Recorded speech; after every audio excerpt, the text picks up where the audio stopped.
Salut les devins, c'est Saikyo. Il est l'heure pour moi de vous présenter, de vous proposer ma review de l'épisode 12 de Boruto. Et je vous le dis direct, je vais pas m'éterniser très longtemps sur la première partie d'épisode. Elle était cool, mais j'ai pas grand chose à vous en dire dessus.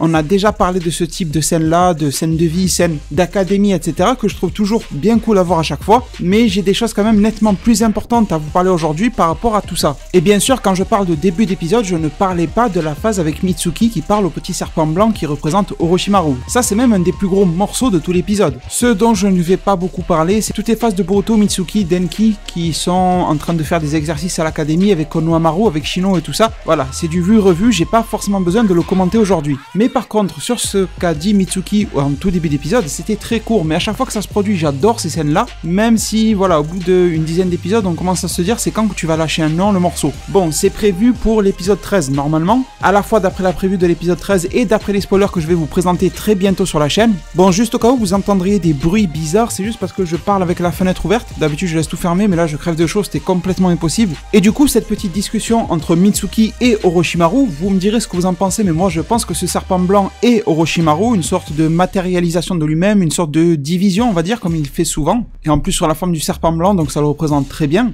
Et on a Mitsuki qui lui répond à ce serpent blanc. Comme par hasard, ils ont fait exprès que ça ne soit pas Orochimaru qui arrive lui-même. Ils ont bien fait exprès de mettre ce petit serpent blanc pour une bonne raison. C'est tout simplement que le serpent ne parle pas. Enfin, il parle, mais à sa manière, en mode serpent. Et bien tout simplement parce que le serpent, il dit le nom, à plusieurs reprises dans cet épisode-là, dans d'autres épisodes, il dit des choses intéressantes à Mitsuki que nous, on ne peut pas comprendre parce qu'il les dit dans ce fameux langage à la con de serpent. Mais bien sûr, c'est voulu pour que les révélations ne nous soient pas faites trop tôt.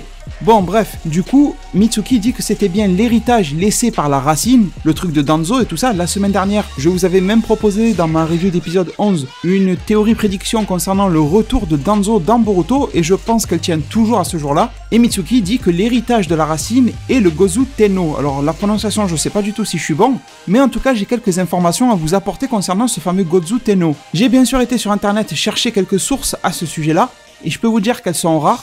Les quelques-unes que j'ai trouvées, bon déjà en français j'en ai pas trouvé, le peu qu'il y a sont soit en anglais, soit en espagnol ou alors en allemand. Et je vous affiche le truc, le gros du texte et je vous mettrai le lien bien sûr dans la description si vous voulez aller le consulter vous-même. Et je vais vous traduire en gros à l'oral, voilà les trucs les plus importants qui nous sont dits. Il nous est dit que Gozu Tenno, quand on traduit, ça veut dire un petit peu le roi ciel à tête de bœuf, c'est littéralement c'est ça. Et que on peut retrouver cette divinité là et qu'on peut l'expliquer et trouver son origine dans plusieurs en fait religions ou plusieurs croyances plutôt, à la fois provenant d'Inde, de Chine ou encore du Japon. Donc on va pas rentrer dans ces détails là, c'est un petit peu trop compliqué et par rapport à l'épisode de Boruto, on s'en fout, c'est pas ça le plus important. Mais il nous est dit deux choses. La première, c'est que ce dieu là est souvent associé ou identifié comme étant le dieu Susanoo. Donc là forcément Susanoo ça doit vous parler.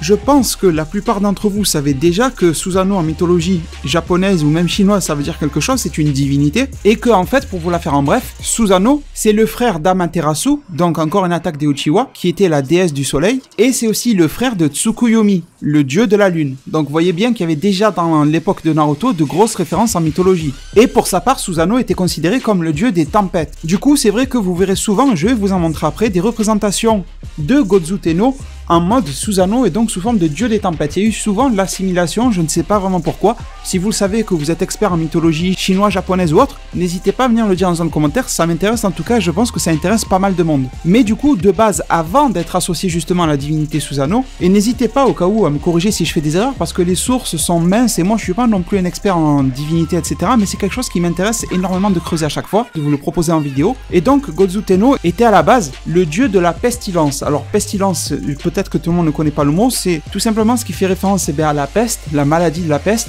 Et la pestilence, ça peut être aussi représentation d'odeurs incroyablement mauvaises, vous voyez, tout ce qui est un peu pourriture, odeur pourrie, etc. Mais en fait, Gozu Tenno était souvent représentatif d'épidémies, et donc il est devenu de plus en plus la divinité justement représentative pour le peuple de maladies épidémiques. Et si vous avez suivi mes reviews sur la chaîne, de toute façon, je vous mettrai les liens en description si vous voulez rattraper les vidéos. On avait vu un truc par rapport au monstre, le nué, le nué comme vous voulez. Pour ceux qui me découvrent sur ma chaîne, j'étais le tout premier sur YouTube, en tout cas le YouTube francophone, à vous annoncer que la bête dans Boruto allait être le nué justement.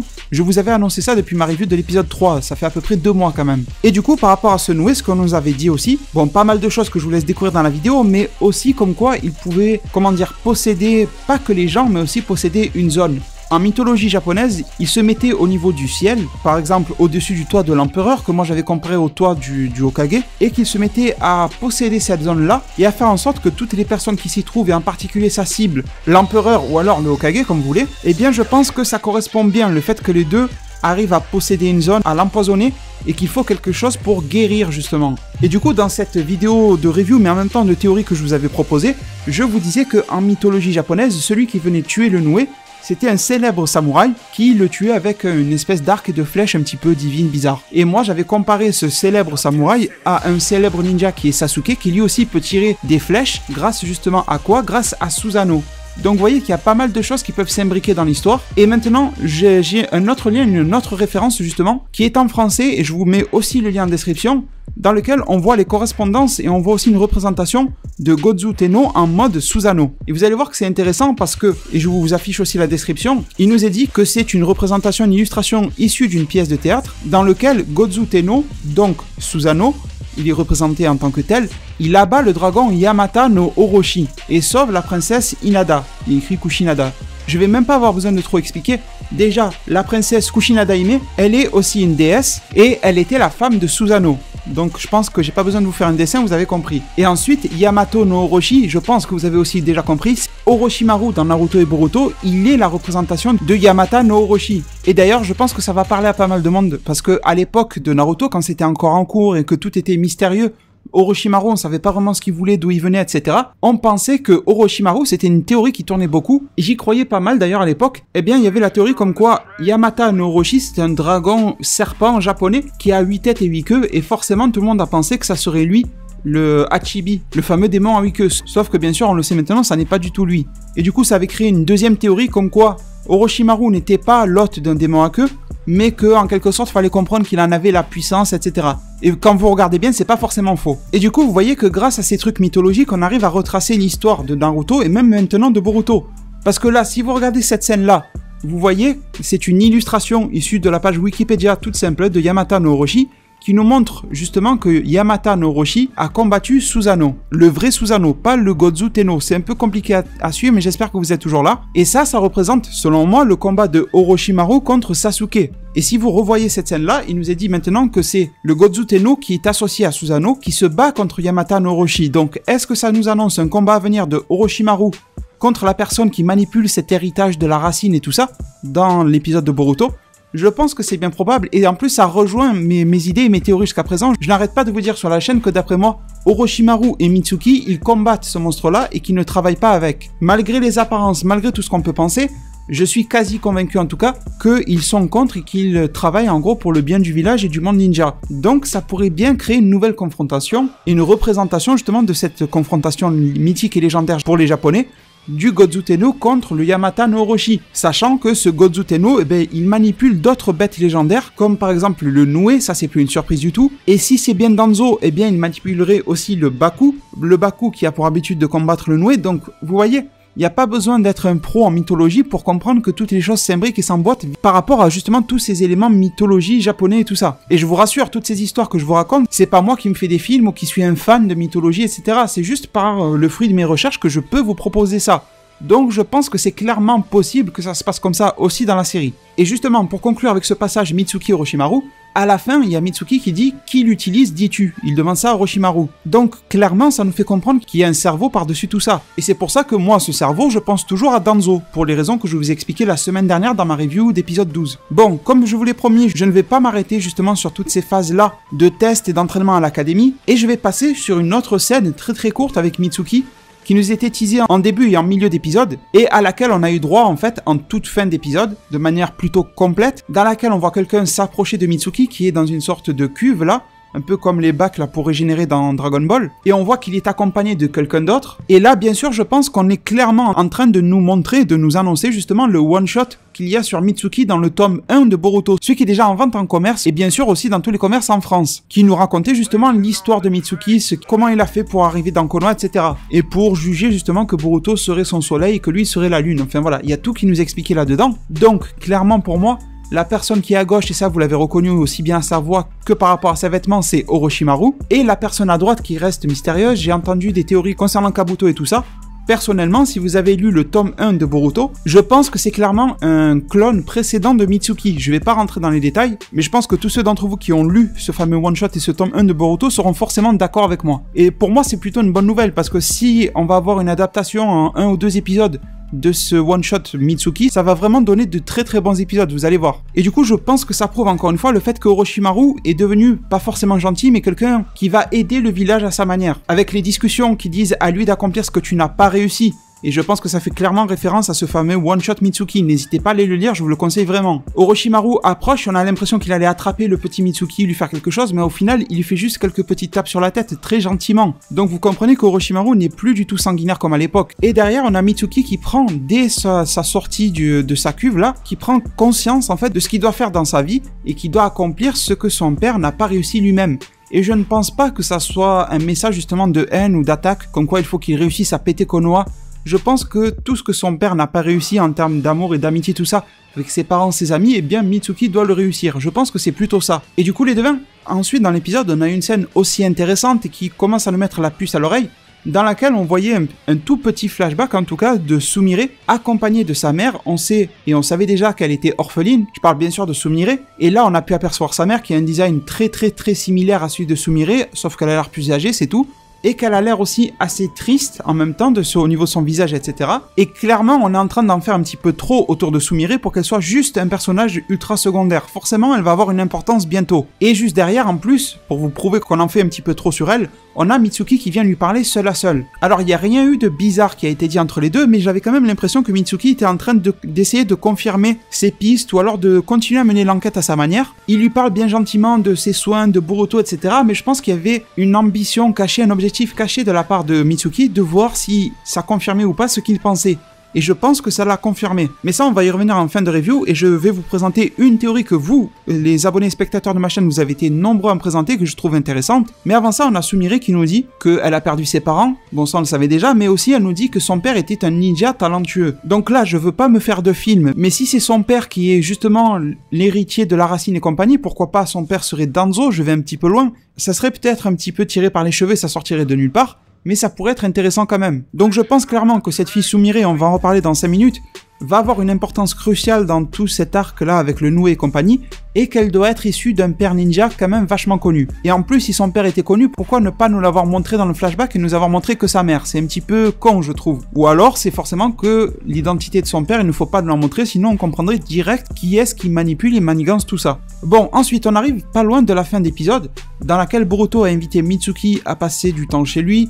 On passe la petite scène familiale qui était cool, que j'ai beaucoup appréciée, dans laquelle on voit Imamori, un personnage que j'adore énormément aussi. Toute cette scène où il y a la famille qui lui fout un petit peu la honte à Boruto, du genre « Ah, mais t'as ramené un ami, c'est presque jamais arrivé de toute ta vie ». J'en parle peu dans cet épisode-là de toutes les scènes de vie de famille et tout ça, de tranches de vie comme on appelle ça. C'est pas parce que j'ai pas aimé ou parce que je m'en fous, au contraire, si vous me suivez sur la chaîne, en particulier sur Dragon Ball, vous savez que j'adore ce type de scène-là. C'est juste que j'essaie de me concentrer justement sur l'intrigue principale de fond de cet épisode-là et de cet arc-là de début de série de Boruto, avec ce fameux Noué et compagnie. Bon, et une fois que le repas est entamé, et que Naruto est à la maison, ça fait plaisir aussi de voir Naruto de plus en plus dans ces fameux épisodes de Boruto, même si c'est pas lui la star, mais bon, c'est quand même bien de le voir. Et on nous fait comprendre qu'une menace est en train d'attaquer Konoha, ou que quelque chose de plus gros se prépare, que Sai est déjà sur le coup, et que la présence de l'Hokage, elle est pas forcément requise pour le moment, mais presque. Et du coup, Naruto est obligé de quitter le repas, et ça énerve encore une fois Boruto, et je pense que toutes ces phases d'énervement de Boruto, qui commencent un petit peu à me taper sur les nerfs d'ailleurs, mais bon, je pense qu'elles sont faites exprès pour annoncer justement que le film va être repris, le fameux film Boruto, sachant que ce film-là a déjà été adapté dans la version manga papier de Boruto, donc il n'y a pas forcément de raison qu'il ne soit pas adapté en animé, et je pense que ça va l'être histoire de résoudre ce malentendu, ce malaise qu'il y a entre Boruto et Naruto, et que les deux finissent par bien s'entendre plus ou moins. Et on en arrive sur une scène de fin intéressante dans laquelle Mitsuki, dont Naruto a l'air un petit peu de se poser des questions, je sais pas si vous avez remarqué, il a dit Mitsuki, on a vu écrit 3 petits points, etc.